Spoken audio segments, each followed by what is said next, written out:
Good morning বন্ধুরা। এখন বাজে সকাল ৮টা আর এখন থেকে আমি ব্লগটা শুরু করলাম। তো অনেক সকালবেলায় আমি উঠি, কিন্তু আমি ভিডিও করতে পারি না, কারণ হচ্ছে তখন খুব চাপ থাকে। ছেলেকে স্কুলে পাঠিয়ে দিয়ে তারপরে আমি ব্লগটা শুরু করলাম। আর এই যে ওর বাবা ওকে বাসে তুলে দিতে গেল, আর বাস এসে রাস্তায় দাঁড়িয়ে আছে। ৮টার আগেই আসে, কিন্তু আমরা ৮টার সময় ওকে নিয়ে যাই ওখানে। আর আজকে না সকাল থেকে আকাশটা মেঘলা, মানে এই বৃষ্টি এই রোদ্দুর, তো এরকম আবহাওয়ায় কিন্তু আমার খুব ভালো লাগে। আর ছেলেকে এদিকে দিয়ে দিয়েছি আমি ডালিয়া আর একটুখানি আলু ভাজা করেছি।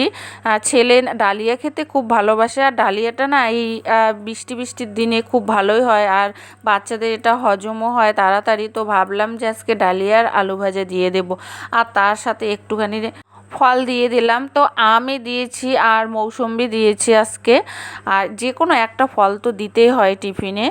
আর আজকে না আমাদের সকালের খাবার হচ্ছে এই যে কাঁঠাল, আর এটা হচ্ছে না আমাদের গাছের শেষ কাঁঠাল। তো এই কাঁঠালটা খেতে কিন্তু নেই মজা। তো এই কাঁঠালের রস করব, আর হচ্ছে আম তো আছে, তো একটুখানি মুড়ি দিয়ে আজকে এটাই আমাদের ব্রেকফাস্ট হবে। আর খাওয়ার পরে চলে যাব রান্নাঘরে। তো আজকে না বেশি কিছু রান্না করতে পারবো না, কারণ কাজের না প্রচণ্ড চাপ আছে। তো একটু পাতলা করে মুসুর ডাল করলাম, আর এদিকে না ছোট মাছ এনেছে, আর ছোট মাছ কাটতে না আমার এতটাই সময় লেগেছে, মানে আমি বিরক্তি হয়ে গেছি।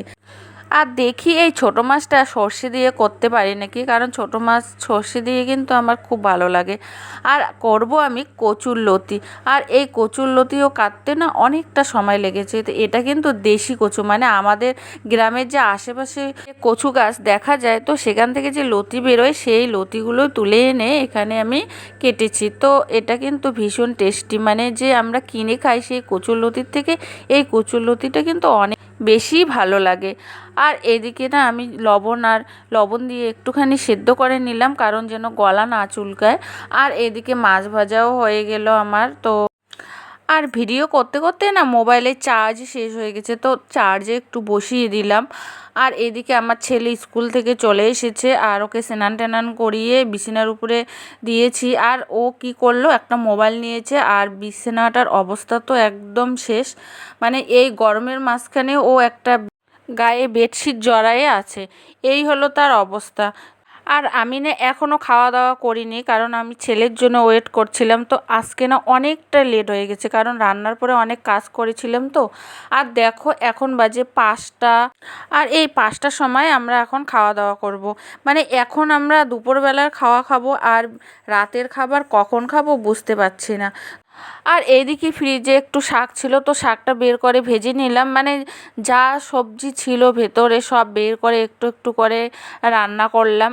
আর এই যে সর্ষে দিয়ে মাছ চচ্চড়িটা করেছিলাম, তোমাদের তখন দেখাতে পারিনি, কারণ মোবাইলে চার্জ শেষ হয়ে যাওয়ার জন্য দেখাতে পারিনি। আর এই যে ডাল আমার হাজবেন্ড খেয়ে নিয়েছে, আমি আর আমার ছেলেই এখন খাবো।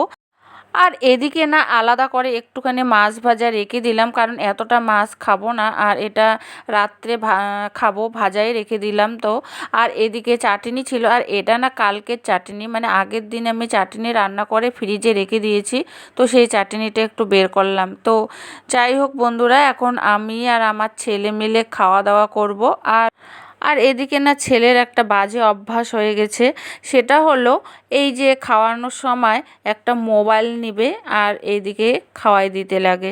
কিন্তু এটা সব দিনে করে না, কারণ আমি যখন বাড়িতে থাকি না সে তখন একাই খেয়ে নেয়, কিন্তু আমি যেহেতু বাড়িতে আছি আজকে, তো আমার সাথে একটুখানি বায়না করলো। তো মাঝে মাঝে বাচ্চাদের মন রাখার জন্য দিতেও লাগে, কিন্তু সব সময় দেওয়াটা উচিত না মোবাইল।